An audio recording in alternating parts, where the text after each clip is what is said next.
ಇನ್ನು ಗಡಿ ವಿಚಾರವಾಗಿ ಮಹಾರಾಷ್ಟ್ರದ ಶಿವಸೇನೆ ಪುಂಡರು ಮತ್ತೆ ಉದ್ದಟತನವನ್ನು ತೋರಿದ್ದಾರೆ. ಶಿವಸೇನೆಯ ಪುಂಡರು ಗಡಿ ವಿಚಾರವಾಗಿ ಮತ್ತೆ ಕಿರಿಕ್ ಮಾಡಿದ್ದಾರೆ. ಮಹಾಲಕ್ಷ್ಮಿ ದೇಗುಲದಲ್ಲಿ ಶಾಸಕ ಪ್ರಭು ಚೌಹಾಣ್ಗೆ ಕಿರಿಕ್ ಮಾಡಿದ್ದಾರೆ. ಕೊಲ್ಲಾಪುರ ಮಹಾಲಕ್ಷ್ಮಿ ದೇಗುಲಕ್ಕೆ ಬಿಜೆಪಿ ಶಾಸಕರು ತೆರಳಿದ್ರು. ಪ್ರಭು ಚೌಹಾಣ್ ಆ ಟೈಮ್ನಲ್ಲಿ ಬಿಜೆಪಿ ಶಾಸಕ ಪ್ರಭು ಚೌಹಾಣ್ ಅವರನ್ನ ಅಡ್ಡಿಪಡಿಸಿದ್ದಾರೆ ಈ ಪುಂಡರು.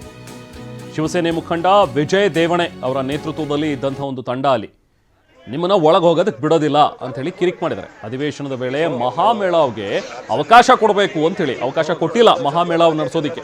ಸೊ ಹಾಗಾಗಿ ನಮಗೆ ಅವಕಾಶ ಮಾಡಿಕೊಡಿ ಅಂಥೇಳಿ ಶಿವಸೇನೆಯ ಕೆಲವೊಂದಷ್ಟು ಜನ ಮುಖಂಡರುಗಳು ಇಲ್ಲಿ ಪ್ರಭು ಚೌಹಾಣ್ ಅವರಿಗೆ ಕಿರಿಕ್ ಮಾಡಿರುವಂಥ ದೃಶ್ಯ. आम्ही सुद्धा कर्नाटकच्या कुठल्याही मंत्र्याला इथे फिरू द्यायला तुमचं झालं आता मी असं नाही माझ्या जन्म आता 54-55 आहे त्या अगोदरपासून चाललेलं आहे. कोर्टात विषय आहे. तर हे तुमचं जे सांगितलं ते आम्ही विरोधी म्हणून उद्या आम्ही सरकारला बोलू.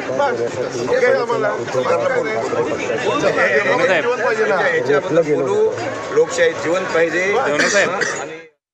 ಘಟನೆಗೆ ಸಂಬಂಧಪಟ್ಟಂತೆ ಪ್ರಭು ಚೌಹಾಣ್ ಅವರು ಕೂಡ ಮಾತಾಡಿದ್ದಾರೆ. ಅಂದರೆ ಏನಕ್ಕಾಯ್ತು ಈ ಘಟನೆ, ಏನು ಹೇಳಿದ್ರು ಆ ಟೈಮ್ನಲ್ಲಿ ನಾನು ಏನು ಅವರಿಗೆ ಕನ್ವೆ ಮಾಡಿದೆ ಅನ್ನುವಂಥ ಒಂದು ವಿಚಾರವನ್ನು ನಮ್ಮ ಪ್ರತಿನಿಧಿ ಪ್ರಮೋದ್ ಜೊತೆಗೆ ಅವರು ಹಂಚಿಕೊಂಡಿದ್ದಾರೆ. ಬನ್ನಿ ನೋಡೋಣ. ಚವ್ಹಾಣ್ ಅವರೇ, ನಿನ್ನೆ ನೀವು ಮಹಾರಾಷ್ಟ್ರಕ್ಕೆ ಹೋಗಿದ್ರಿ, ಮಹಾರಾಷ್ಟ್ರ ಕೊಲ್ಲಾಪುರ ಮಹಾಲಕ್ಷ್ಮಿಗೆ ಹೋಗಿದ್ರಿ. ಅಲ್ಲಿ ಕೆಲವೊಂದಿಷ್ಟು ಮಂದಿ ಬಂದು ನಿಮ್ಮನ್ನು ಅಥವಾ ನಿಮ್ಮ ಬಿ ಜೆ ಪಿಯ ಶಾಸಕರ ತಂಡವನ್ನು ಗೆರಾವಾಗ್ತು ಅಂತ ಕೇಳ್ಪಟ್ವಿ. ಏನಾಯಿತು ಅಲ್ಲಿ ಆ್ಯಕ್ಚುಲಿ? ನಿನ್ನೆ ಕೊಲ್ಲಾಪುರ ಮಹಾಲಕ್ಷ್ಮಿ ಅಂಬಾಬಾಯಿ ದರ್ಶನ ಹೋಗಿದ್ದೀವಿ. ದರ್ಶನ ಆದಮೇಲೆ ಹೊರಗೆ ಬಂದ ಮೇಲೆ ಅವರು ಉद्धವ್ ಶಿವಸೇನಾ ಅವರು ಉದ್ಧವ್ ಠಾಕ್ರೆ ಪೋಣ ಅವರು ಬಂದರು. ನಮ್ಗೆ ಕೇಳಿದ್ರು, ಸರ್ ತಾವು 9 ತಾರೀಕಿಗೆ ಬೆಳಗಾವಿ ಬರಬೇಕಿತ್ತು, 9 ತಾರೀಕಿಗೆ ನಮ್ಮ ಸರ್ಕಾರ ನಿಷೇಧ ಹಾಕಿದ್ರು ಹೇಳಿದ್ರು. ಈ ಬಗ್ಗೆ ನಮ್ಗೆ ಗೊತ್ತಿಲ್ಲಪ್ಪ, ನಾನು ತಿಳ್ಕೊಂಡಿದ್ದೀನಿ. ಆಮೇಲೆ ನಾವು ದರ್ಶನಕ್ಕೆ ಬಂದೀನಿ, ನಾನು ಗಲಾಟೆ ಮಾಡೋಕ್ಕೆ ಬಂದಿಲ್ಲ, ದರ್ಶನ ಮಾಡಿ ಹೋಗ್ತೀವಿ ಅಷ್ಟೇ ಹೇಳಿದ್ದೀನಿ. ಆಮೇಲೆ ಅವ್ರು ಹೇಳಿದ್ರು, ಹಿಂಗಾಗಿ ನಮ್ಮ ಬೆಳಗಾವಿಗೆ ನಾನು ಬಾರ್ಡರ್ ನಿಷೇಧ ಮಾಡಿದಿರಿ, ಸರ್ಕಾರಕ್ಕೆ ಹೇಳ್ರಿ, ಹಿಂಗೆ ಹೇಳಿದ್ರು. ಅಲ್ಲಿ ಯಾವ ಕಾರಣಕ್ಕೆ ಅದೊಂಥರ ರಾಜಕೀಯಕ್ಕೋಸ್ಕರ ಮಾಡಿದ್ರೆ ಗಲಾಟೆ ಏನಾಯ್ತಾ? ಫುಲ್ ರಾಜಕೀಯಕ್ಕೋಸ್ಕರ. ನಿನ್ನೆ ಮಹಾರಾಷ್ಟ್ರನಲ್ಲಿ ಚುನಾವ್ ಆಯಿತು, ಉದ್ಧವ್ ಠಾಕ್ರೆ ಅವರು ಹಿಂದ್ಗಡೆ ಆಯಿತು, ನಿರಾಶೆ ಆಗಿದ್ದಾರೆ, ಹತಾಶೆ ಆಗಿದ್ದಾರೆ. ಅದಕ್ಕಾಗಿ ಹೀಗೆ ನಮ್ಮ ಕಡೆ ಶಾಂತಿ ನೆಮ್ಮದಿ ನಡೀತಾ ಇದೆ, ಬೇಕಂತ ಅವರು ಮಾಡ್ತಾ ಇದ್ದಾರೆ, ರಾಜಕೀಯ ಸಲುವಾಗಿ ಮಾಡ್ತಾ ಇದ್ದಾರೆ. ಓಕೆ, ಹೋದಂಥ ಸಂದರ್ಭದಲ್ಲಿ ಅಂದರೆ ಏಕಾಏಕಿ ಆ ಪರಿಸ್ಥಿತಿ ಸ್ವಲ್ಪ ಗಲಾಟೆ ಥರ ಇತ್ತಾ, ಗೊಂದಲ ಥರ ಇತ್ತಾ? ಒಂದು ಕಡೆ ಪೊಲಿಟಿಕ್ಸೇ ಬೇರೆ, ದೇವಸ್ಥಾನನೇ ಬೇರೆ, ಎರಡೂ ಮಿಕ್ಸ್ ಮಾಡಿಬಿಟ್ಟಿದ್ದಾರೆ. ಇದಕ್ಕೇನು ಹೇಳ್ತೀನಿ? ನಾನು ಅವ್ರಿಗೆ ಹಿಂಗೆ ಹೇಳಿದ್ದೀನಿ, ನಾವು ಬಂದೀನಿ ಅಂಬಾಬಾಯಿ ದರ್ಶನಕ್ಕೆ ಬಂದೀನಿ, ತಾವು ದರ್ಶನಕ್ಕೆ ಬಂದ್ರಿ, ಬಟ್ ಈ ಸರಿ ಇಲ್ಲ ಹೇಳಿದ್ದೀನಿ ಅವ್ರಿಗೆ.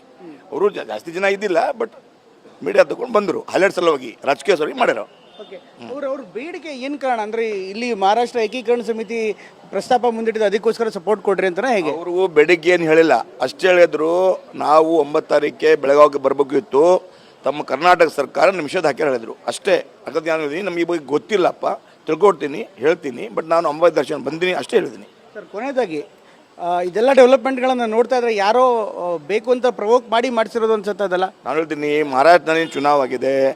ನಿನ್ನೆ BJP ನಮ್ಮ ಮಹಾಯುತಿಯವರು ಭರ್ಜರಿ ಗೆದ್ದಾಗಿದೆ.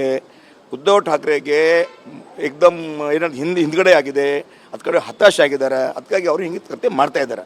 ಆಮೇಲೆ ಉದ್ಧವ್ ಠಾಕ್ರೆ ಮುಂಚೆ 2019 ಚುನಾವಣೆಯಲ್ಲಿ ಅವರು 70-60 ಇತ್ತು, ಇವತ್ತು 20 ಬಂದಿದೆ. ಈ ಥರ ಅವರು ಕರೀನ ಅವ್ರಿಗೆ ಹಿಂಗೆ ಇದೆ.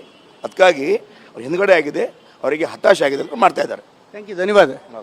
ಇದಿಷ್ಟು ಪ್ರಭು ಚವ್ಹಾಣ್ ಅವರು ಹೇಳ್ತಾ ಇರುವಂಥ ಮತ್ತು ನಿನ್ನೆ ದೇವಸ್ಥಾನಕ್ಕೆ ಹೋದಂಥ ಸಂದರ್ಭದಲ್ಲಿ, ಮಹಾರಾಷ್ಟ್ರ ಕೊಲ್ಲಾಪುರದ ಮಹಾಲಕ್ಷ್ಮಿ ದೇವಸ್ಥಾನಕ್ಕೆ ಹೋದಂಥ ಸಂದರ್ಭದಲ್ಲಿ ಏನಾಯಿತು ಅನ್ನೋದನ್ನು ವಿವರವಾಗಿ ಹೇಳ್ತಾ ಇದ್ದಾರೆ. ಕ್ಯಾಮ್ರಾಮನ್ ಪ್ರಾಣೇಶ್ ಜೊತೆ ಪ್ರಮೋದ್, TV9 ಬೆಳಗಾವಿ.